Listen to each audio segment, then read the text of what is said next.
ಸಚಿವ ಜಮೀರ್ ಅಹ್ಮದ್ ಅವರ ನಿವಾಸದಲ್ಲಿ ನಡೆದ ಹೈ ಪ್ರೊಫೈಲ್ ಕಳ್ಳತನ ಪ್ರಕರಣ ಇದೀಗ ದೊಡ್ಡ ತಿರುವೊಂದನ್ನು ಹೊರತಂದಿದೆ. ತನಿಖಾಧಿಕಾರಿಗಳ ಪ್ರಕಾರ ಈ ಅಪರಾಧವು ಹೊರಗಿನವರ ಕೃತ್ಯವಲ್ಲ, ಬದಲಾಗಿ ಕುಟುಂಬದ ಒಳಗಿನವರೇ ನಡೆಸಿದ ಮಹಾಪರಾಧವಾಗಿದೆ. ಈ ಕಳ್ಳತನದ ಹಿಂದಿನ ಆರೋಪಿ ಇನ್ಯಾರೂ ಅಲ್ಲ, ಜಮೀರ್ ಅಹ್ಮದ್ ರವರ ತಾಯಿಯ ಹತ್ತಿರ ಸಂಬಂಧಿ ಸೈಯದ್ ಅಮೀನ್. ಅಮೀನ್ ಸಚಿವರ ತಾಯಿ ಸೋಗ್ರಾ ಖಾನುಂ ಅವರ ಸಂಬಂಧಿಯಾಗಿದ್ದು, ಆತನಿಗೆ ಸಚಿವರ ಮನೆಯೊಳಗೆ ಸಂಪೂರ್ಣ ಪ್ರವೇಶವಿತ್ತು.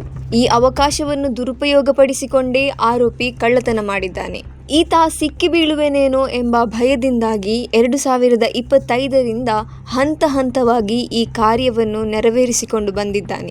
ಮದುವೆ ಸಮಾರಂಭಗಳಲ್ಲೂ ಈತ ಚಿನ್ನಾಭರಣಗಳನ್ನು ಕಳವು ಮಾಡಿದ ಆರೋಪಗಳಿವೆ. ಹೀಗೆ ಕಳ್ಳತನ ಮಾಡಿ ತನ್ನ ಸ್ನೇಹಿತ ಅಮೀರ್ ಅಹ್ಮದ್ನ ಸಹಾಯದಿಂದ ಅವನ್ನ ಠೇವಣಿ ಇಟ್ಟಿದ್ದ. ಆ ಹಣದಿಂದ ರಿಯಲ್ ಎಸ್ಟೇಟ್ ವ್ಯವಹಾರದಲ್ಲಿ ಹೂಡಿಕೆ ಮಾಡಿ ಅದರಿಂದ ದೊಡ್ಡ ಲಾಭ ಪಡೆಯುವ ದುರುದ್ದೇಶವು ಇವರಿಬ್ಬರದ್ದಾಗಿತ್ತು. ಈ ಇಬ್ಬರು ಆರೋಪಿಗಳು ಟ್ರಾವೆಲ್ ಬಿಸ್ನೆಸ್ ನಡೆಸುತ್ತಿದ್ದರು. ಕೋವಿಡ್-19 ಲಾಕ್ಡೌನ್ನ ಸಮಯದಿಂದ ಇವರ ಬಿಸ್ನೆಸ್ ನಷ್ಟವನ್ನು ಅನುಭವಿಸಿತು. ಇದರಿಂದಾಗಿ ಇವರು ಸಾಲದಿಂದ ಕಂಗಾಲಾಗಿದ್ದರು. ಸಾಲ ತೀರಿಸಿ ಲಾಭವನ್ನು ಮರುಪಡೆಯಲು ಇವರು ಹಲವಾರು ಬಾರಿ ಪ್ರಯತ್ನಿಸಿದರು, ಆದರೆ ಯಶಸ್ವಿಯಾಗಲಿಲ್ಲ.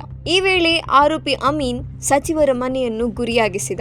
ಕಳ್ಳತನ ನಡೆದ ಬಳಿಕ ಅಮೀನ್ನ ನಡವಳಿಕೆ ಸಂಪೂರ್ಣವಾಗಿ ಬದಲಾಯಿತು. ಇದೇ ವೇಳೆ ಜಮೀರ್ ಅಹ್ಮದ್ ರವರ ತಾಯಿ ಖುದ್ ಪೊಲೀಸ್ ಠಾಣೆಯಲ್ಲಿ ದೂರು ದಾಖಲಿಸಿದ್ದರು. ಈ ವೇಳೆ ಅಮೀನ್ ಮನೆಗೆ ಬರುವುದನ್ನೇ ನಿಲ್ಲಿಸಿಬಿಟ್ಟ. ಫೋನ್ ಮಾಡಿದರೆ ರಿಸೀವ್ ಮಾಡುತ್ತಿರಲಿಲ್ಲ. ಕೊನೆಗೆ ಫೋನ್ ಸ್ವಿಚ್ ಆಫ್ ಆಯಿತು ಎಂದು ತಿಳಿದಾಗ ಪೊಲೀಸರಿಗೆ ಇವನೇ ಆರೋಪಿ ಎಂದು ತಿಳಿದು ಬಂತು. ಅವರನ್ನು ಬಂಧಿಸಿ ವಿಚಾರಿಸಿದಾಗ ಈ ಮಾಹಿತಿಗಳು ಹೊರಬಂದಿದೆ. ಈ ಘಟನೆಯು ದ್ರೋಹವು ಬಹಳಷ್ಟು ಬಾರಿ ಒಳಗಿನವರಿಂದಲೇ ಬರುತ್ತದೆ ಎಂಬುದನ್ನು ನೆನಪಿಸಿಕೊಡುವಂತಿದೆ. ಅಪಾಯಗಳು ಯಾವತ್ತೂ ಹೊರಗಿನಿಂದಲೇ ಬರುವುದಿಲ್ಲ. ಕೆಲವೊಮ್ಮೆ ನಾವು ಹೆಚ್ಚು ನಂಬಿಕೆ ಇಟ್ಟವರೇ ಅವಕಾಶವನ್ನು ದುರುಪಯೋಗಪಡಿಸಿಕೊಳ್ಳುತ್ತಾರೆ. ಈ ಘಟನೆ ಪರಿಚಿತ, ಆಪ್ತ ಎಂದೆಲ್ಲ ಹೇಳಿಕೊಳ್ಳುವ ವ್ಯಕ್ತಿಯವರ ಮಧ್ಯದಲ್ಲಿಯೂ ಜಾಗರೂಕತೆಯ ಅಗತ್ಯವನ್ನು ಎತ್ತಿ ತೋರಿಸುತ್ತದೆ. ನಂಬಿಕೆ ಅಗತ್ಯವಾದರೂ ಅದು ಸದಾ ಜಾಗರೂಕತೆಯಿಂದ ನಿರ್ವಹಿಸಿಕೊಳ್ಳಬೇಕೆಂಬುದಕ್ಕೆ ದೊಡ್ಡ ಸಾಕ್ಷಿಯಾಗಿದೆ.